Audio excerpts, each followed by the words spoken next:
шегірткеге тиіспе. Бірде Мұхаммед пайғамбар жорықта жүргенде күн райы қатты бұзылады. Көкті қара бұлт басып, жарық азаяды. Пайғамбар құлшылық етейін десе, құбыланың қай тарапта екенін анықтай алмайды.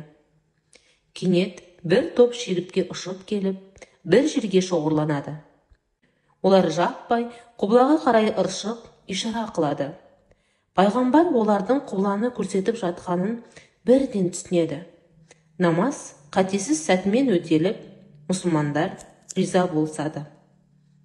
Тағы бірде сахабалар жиналып, мешіт салғанда, олар михрабын қарату үшін құбыланы айқындау қажет болады. Сол кезде де шегірткелер қосыны ұшып келіп, құбыланы көрсетеді. Содан бастап шегіртке мұсылмандар үшін қасиетті жәндік саналыпты.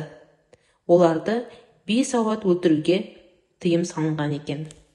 Ертеде нәрестелі болған үйіңізге бір жыл ұшып шегіртке келеді, құтты болсын деп тілек айтатын болған екен. Видеоны лайк басып, парақшаға тіркеле кетіңіздер.